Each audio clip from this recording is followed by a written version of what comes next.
Life in Accounting, the Where Accountants Go podcast. Life in Accounting is the podcast for everyday heroes like you working in the accounting profession. Are you ready to hear from accounting influencers, thought leaders, visionaries, and other professionals leading change in the accounting world? Then stay tuned for Mark Goldman, a CPA, the owner of Where Accountants Go, and your host. Welcome to Life in Accounting. Well, hello, everybody. I'm Mark Goldman, the host of Life in Accounting, the Where Accountants Go podcast.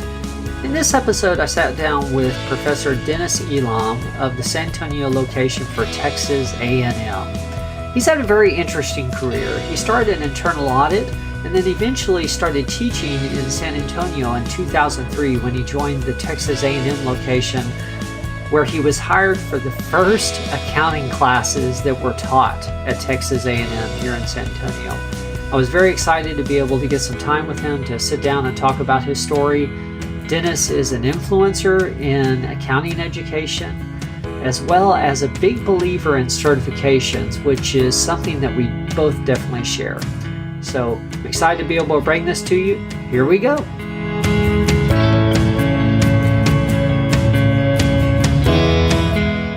Well, Dennis, thank you very much for coming on the Life in Accounting Where Accountants Go podcast. I really appreciate you taking the time, and honestly, I'm honored. You're very well known in San Antonio, and I appreciate actually the very quick response. We just arranged this a couple days ago, so thank you very much for coming on. Well, Mark, I'm flattered that you asked. I have 2 weblogs myself and am probably much more into the medium of social exchange than most accounting professors. So glad to be here. In fact, I've been investigating this whole podcasting thing myself. Okay, wonderful. Yes, I saw that you had a blog, and I figured, well, certainly he's not going to turn me down. So thank you very much. So I didn't realize until I was doing a little research how long you've been a professor. How long have you been teaching here in San Antonio? I've been teaching in San Antonio since the year 2003 when I was hired for the first accounting classes for Texas A&M University, San Antonio. The school actually began in year 2000. So this is 2016. Gee, time flies. Yes, it does. It does. Have you always been teaching strictly accounting at A&M? Yes. Full-time, I started at what's now Texas State in 1999 and taught there for 4 years and finished a PhD at UT and then took the job down here. Before that, I'd been an adjunct instructor at the University of Texas Permian Basin. The Permian Basin is a foreign country located way west of I-35. I think I've heard of it. Yes. Yeah, I've never been there. Did you start out your career as a professor? Or how did you get started? I did not. I graduated from UT Austin, actually with a degree in finance, and then eventually completed an MBA, which is a general degree in business. And I had a job as an internal auditor for the city of Austin. Oh, okay. And learning that we were going to audit the same thing for the second year, I moved over to the budget department and worked on the budget for a year. And actually, by the end of 2 years, then I was actually in possession of enough knowledge to be of some help to the city of Austin. In other words, I'd gotten familiar with it. Sure. And before we went on, I mentioned the importance of having a mentor. And oddly, the city had let me have time off to go back and complete the master's degree, which they only offered in the daytime. Okay. And you would think that the fellow I was working for, who was a CPA, great guy, would have said, Dennis, hello, wake up. You need to go take the CPA test. Sure. You'd have a great future here with the city of Austin. At the time, incredibly, this was 1971. Okay. There weren't but 2 CPAs working for the city of Austin. Oh my gosh. Hard to imagine in these days. That's amazing. That was the case back then. Yeah. But I didn't do that, and I took a job when Ross Perot actually had a brokerage firm. And that's a story for another podcast. Okay, yes. But we'll fast forward and just say that didn't work out amidst the great bear market of 1973-74. So wondering what to do with myself, I was visiting with one of my friends, and he said, well, Tommy's working for a CPA. You're closer to being a CPA than he is, aren't you? And of course, I still had enough bravado left in me to say, well, I just have to take the test. And That's all it takes. yeah, sure, that's all it takes. And he actually got up off the couch. We were watching a Cowboys football game at the time and said, "Well, go take the test. What's wrong with you?" Wow. So I went back to UT for a full semester, and probably the best CPA review class in the country, Ernest Slatkovich taught it. And at the time, he had contributed more questions that were actually used on the CPA test than any other human being. His intermediate accounting book was used in like a fourth of all the colleges in America. And the Gleim had just come out with their first review book. The timing, I couldn't have landed in the right place any better than I did to study for the test. So again, fast forward, the requirements were such that I had to take 3 parts at the same time. I passed all those and then took more classes and passed practice that November. Okay. Interesting. What made you decide, or how did you end up getting into the teaching profession? Is that the right term, by the way? I think that's the right term. I think that's the right term. And doesn't sound right. Let me give you another example, and this gets back to my comment about mentoring. The finance department there at UT really liked me. And I'm not telling this part of the story to shine any light on me. I'm telling this part of the story as an example of how you need a third party to walk up to you and say, as Dierks Bentley does in his country western song, "What were you thinking?" One of the professors approached me while I was in graduate school saying, would you consider staying here and getting a PhD in finance? Well, I've been going to school for 5 or 6 years, and, after a while that gets a little old. Sure. And I said, no, I really don't think I want to do that. What was I thinking? I could have been, they loved me there. I would have been a PhD from the University of Texas at Austin, which today those kind of graduates are in great demand at the best universities in the country. But I didn't do that. And again, it's an example of the importance of having a mentor to sit down and talk with, because you may be facing, as Robert Frost said, those famous 2 paths into the woods. Sure. And not realizing it. The road less traveled. Yeah, the road less traveled. So eventually I ended up back in West Texas. I was a controller for a county. I had a CPA practice. Dad had a oil field maintenance construction business.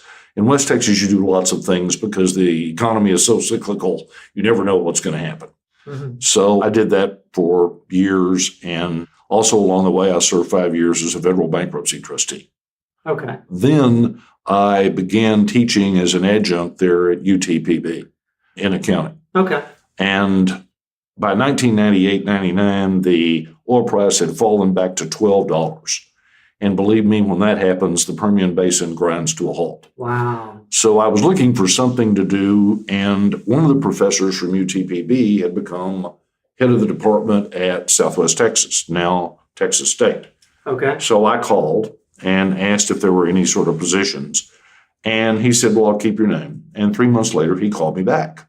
And I told my wife, and I called him back and said, do I need to come down there tomorrow and talk to you? Uh-huh. So at any rate, I took that job as a lecturer and then enrolled in a PhD program at UT and then took the job down here in 2003. Okay. You were here when the A&M San Antonio location started, correct? Well, it actually started in 2000, but when I signed on, we were still over on the Palo Alto campus, which is a community college here in San Antonio. Yes. Okay. I remember that now. I'm not just saying this because you're a professor and you influence the student community so much, but in all honesty, this is the 3rd podcast we've recorded, and you're the 3rd person to talk about the importance of a mentor. And so, yes. Well, and the there other you 2 go. are not educators. So it's very interesting. And that's not something I'm prompting. It just ends up coming up in everybody's career. So that's important. Bruce Howard was with the FHK CPA firm here. And, Bruce made the circuit of colleges here in Central Texas. And that's something Bruce talked a lot about. Bruce now is with career development at Texas State. Okay. So what do you enjoy most about being a professor? What's been the most rewarding thing? For me, I'm the product of what was probably one of the top 5 high school debate programs in the state of Texas. And the idea that somebody is going to pay me real money to stand up and talk about business is about as good as it's ever going to get for Dennis. There's 2 things that I really enjoy here. One is interaction with the top 10, 15% of the students. And the nice thing about San Antonio, I don't know if San Antonio is a big small town or a small big town. Sure. But you and I are in multiple professional organizations. And for example, one day at San Antonio Internal Auditors, the president got up and made the observation that everybody who was anybody in internal auditing in San Antonio was in that room. And the point being, networking really works in a way that it's not possible to achieve in Houston or Dallas. You can really get to know the prominent players, even though this is the 7th largest city in the U.S. and we've got 1.5 million population here. Yes. And I've really enjoyed that. It's who you know, and actually this podcast sits on the Where Accounts Go site, which has a full events page of all the accounting organization events, because I really do feel like it's important to get out and know the other professionals, regardless of whether you're a student or nearing retirement. Honestly, it's important to know the other people in the industry. So. And that was difficult to do when I was in San Marcos. It's easy to do now that I'm actually in San Antonio. Yes. It's something you would think most of the accounting professors would do this, but that's not the case at all.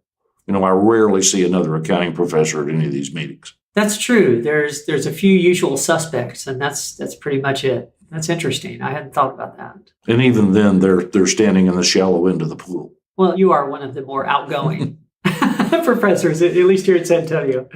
Yeah, I'm curious, when you got into teaching, what surprised you back then? What was different than your expectation? What's that saying? Times change, but people don't. Okay. And there is great concern about the lack of educational achievement among students in America today. Well, it's nothing new. What's that phrase from Ecclesiastes? There is nothing new under the sun. What is has always been and always will be. Well, the students today are really no different than the students were when I was at UT Austin, for example. Okay. When I started at UT Austin, we had a 3-point grade system. An A was 3, B was 2, C was 1. So they changed to a 4-point system, where an A was 4, and so on. Sure. And I thought, well, okay, so what? Well, the Daily Texan, the newspaper, ran article after article about how this was going to affect your grades. I'm going, what do you mean affect the grade? What's the big deal here? Well, it turned out that at that time, half of the College of Business was on scholastic probation, which meant that they had an overall grade point average of less than a C. Okay. Now, back then, believe it or not, tuition was $50 a semester. Today, even at our school, it's 60 times that amount, over $3,000 a semester. Wow. Well, regrettably, that has not resulted in an increase of 60x in effort. Okay, sure. It's still the same old story. There's no inflation in effort. No, there's no inflation. There's no inflation in effort. That's well put. But our campus so far has really been a magnet for non-traditional students. Our average student is 32, and some are older than that. A lot of them already have families, and for whatever reason, they either didn't get a degree in their early 20s, or in some cases, they got a degree and decided that's not the right one, and they've come back to study accounting. And I have more of those than you might think. That's interesting because, yes, at that point, they have a better understanding or more insight into what they want out of life. And what's demanded in the marketplace. Yes, definitely. Yeah. A student like that, a non-traditional student, how do you feel they can get the most out of their educational experience, or what's most important, or what could they do better? What they tell us is we, as a growing university, have relatively small classes. In other words, how large are the classes? Well, they have been about 20, 25 people, and now we've gone to what's called a high-flex environment, where you can either physically come to class, you can synchronously watch on your computer from somewhere else, or you can watch a recording later. Okay. And that obviously helps people who work, people who have to take care of their kids, and the people who are really serious. It's good. I had a guy yesterday who was telling me that he'll go back and watch what I had to say multiple times to get what's going on here. Well, accounting's not memorization. It's a concept. It's a process. You learn your way through this. Yes. And from that standpoint, that's been good. And they consistently tell us that they're not comfortable in a large room with 300 people, that they're paying their own way, and they want some one-on-one. Synchronously, so they can watch live. They can watch live. Interesting. Okay. I mean, like yesterday, I actually had about 3 or 4 people physically there, but I had 10 people online. Okay. Is that offered at the other universities here in town? I have no idea. Or do you know? Well, I don't think anybody else. There are some of the universities have online classes, but I don't think anybody else is pursuing this particular. And for us, we needed to use more of our daytime classes. And since nearly everybody in the College of Business works, they've all wanted to take classes at night so that at 12:30, nobody's here.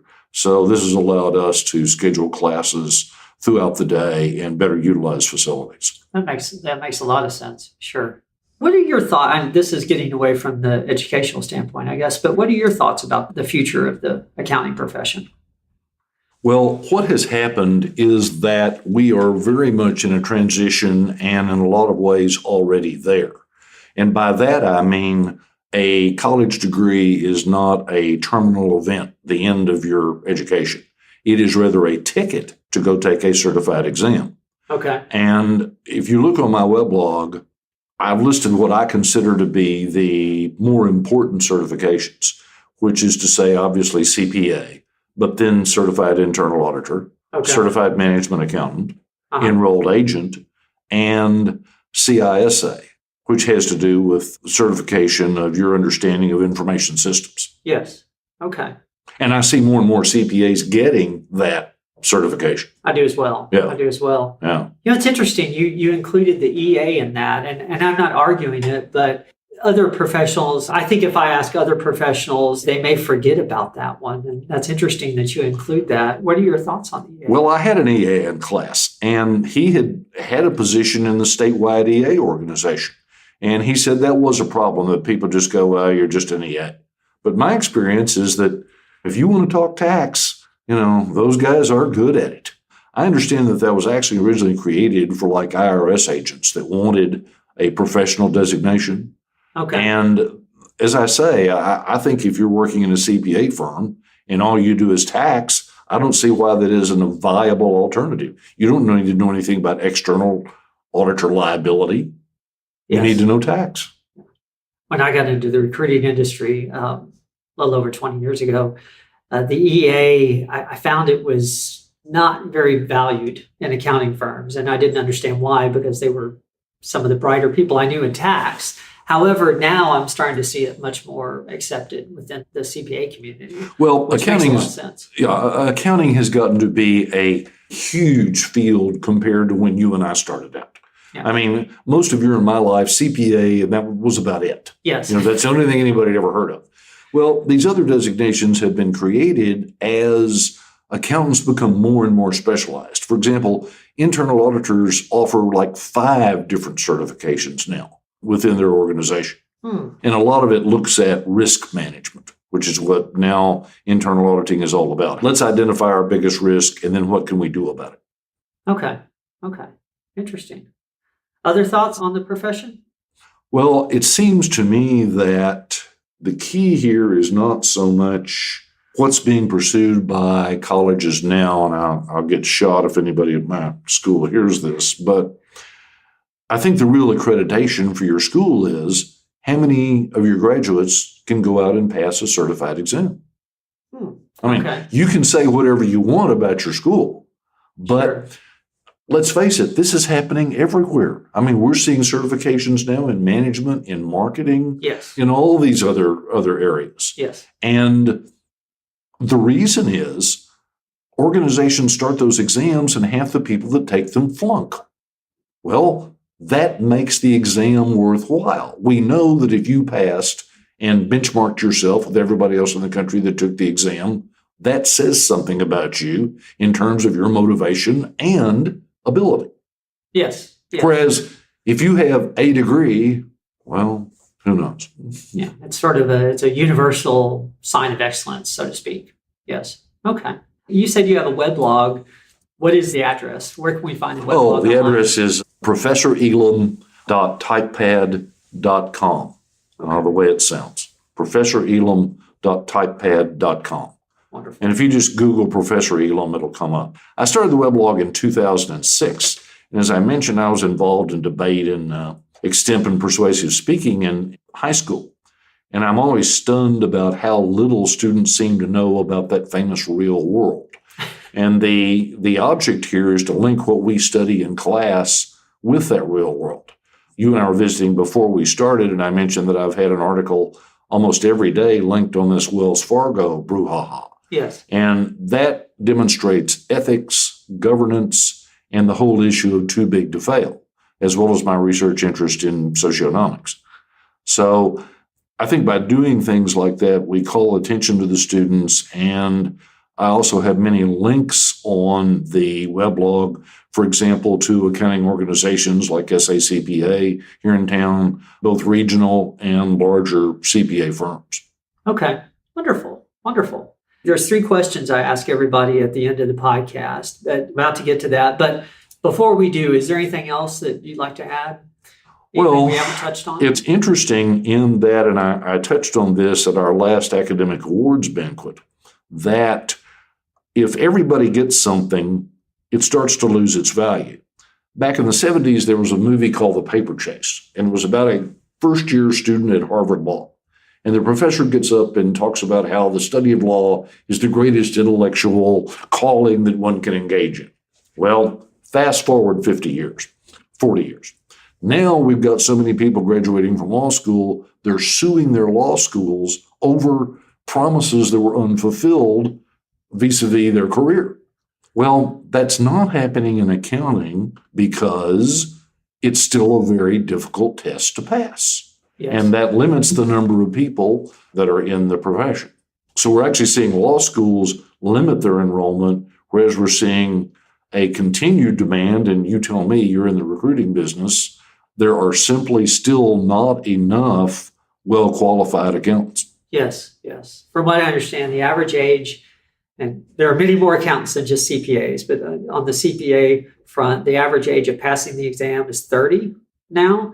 Obviously, there's a shortage of CPAs for what the market is demanding. Of course, we're in a high point of the cycle. How long it'll last, who knows, but we're in the high part of the cycle. What's unknown, I just heard this at a meeting recently, is that we're still on the front end of the millennials reaching their 30s. And so what we're not sure about is whether or not it's a demographic issue that there's a shortage of CPAs because the average age is 30. So it's entirely possible as the millennial wave comes through that some of that may get corrected. It'll be interesting to see over the next several years. That's a topic for a whole nother podcast as well. So what's been your proudest moment in your career?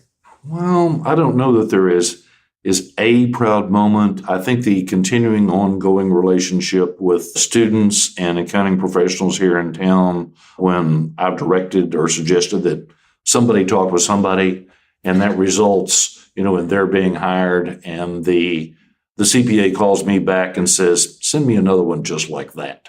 That's very satisfying. Here this last year, as a research interest, I've gotten more and more interested in socioeconomics and was invited to speak at the Socioeconomics Conference in Atlanta, Georgia this year. Okay. And then myself and 2 people from the Institute went to University of Warwick in Coventry, England, and made a presentation. And we're submitting a paper to that group. So that's been interesting. That's led to my getting to know Robert Prechter, who is nationally famous in financial circles and has sold about 200,000 books on serious financial topics. You have got to be one of my favorite guests. You've already set me up for at least 3 other podcast episodes so far in the conversation, so thank you. Tell us about a mistake you've made and what you learned from it, and frankly, the more colossal, the better. Well, I could think of a couple of times when I was in a good job and then that famous greener grass on the other side of the fence attracted me. Yes. And I got into a strange situation where I didn't have a support group or mentors, and it did not work out well. The story here is that if you're with a group of people you like and everything is working well, if it's not broke, don't fix it. I've made that mistake a couple of times, and I'm very aware of that. And again, that gets back to my idea about having a mentor to go visit with before you make what could be a wrong decision. Yes, the grass is definitely not always greener. No. Yeah. You may see one thing that looks a little better, but frequently you're not seeing the whole picture. That's very true. That's very true. Well, our audience accounts of all types at all levels in Texas. However, I suspect many of the people that will listen to this podcast are going to be students or close to that time in their life, just, giving you as the guest. What one piece of advice would you like to leave everybody with? Well, I think the piece of advice I would leave the students with is that the sooner you focus on an accounting certification and start studying for that while you're still in school, you can get the preparation materials for any of these exams we've talked about and start studying them. You're taking tax class, you can study for the tax part of a test. You're taking audit, you can study for the audit part of the test. But the sooner you do that, the better, because the tests are hard and they're not getting easier. And again, you're in the manager and recruiting business. I suspect that more and more, the lack of a certification is going to be a barrier to your moving up in the profession. Yes. Yeah. We see it all the time. And that's what's sad about the situation is that not having a certification has very little effect on the beginning of your career. It's after the rest of your life has started, after studying is becoming much harder because you're out of practice, that all the jobs all of a sudden start to request a certification. And if you're sitting there without one, it becomes a much bigger sacrifice at that point to go ahead and do. Well, in fact, passing one of those exams is all about making a short-term sacrifice to achieve a long-term goal, right? If you need to go borrow $10,000, quit what you're doing and hole yourself up in a hotel next to a review center, that may be the best thing you can do for yourself. While that sounds strange, in a day and age when an average new car is $30,000 sure, and will only go down in value, your investment in yourself and passing one of these tests will cause you as an asset to only go up in value. Yes. Well, $10,000 may be the difference of 1 year's salary, being certified and not, regardless of the certification. So you're right. Well, what's the best way to reach you for anybody in the listening audience that wants to get a hold of you? I've got several emails and certainly dennis.elam@att.net. Okay, wonderful. Well, we will have that in the show notes as well.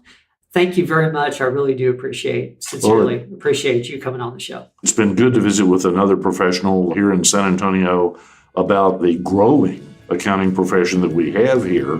Well, thank you again. I hope to have you on again soon. All right. Thanks, Mark. Thanks. Well, that was my discussion with Professor Dennis Elam of Texas A&M here in San Antonio. If you'd like to follow up with Professor Elam, his contact information as well as a link to the blog he mentioned will be in the show notes. And on that note, if you are checking this out on the web, make sure to check out the rest of the Where Accountants Go website as well. Well, this has been another episode of Life in Accounting, the Where Accountants Go podcast, and there's more to come.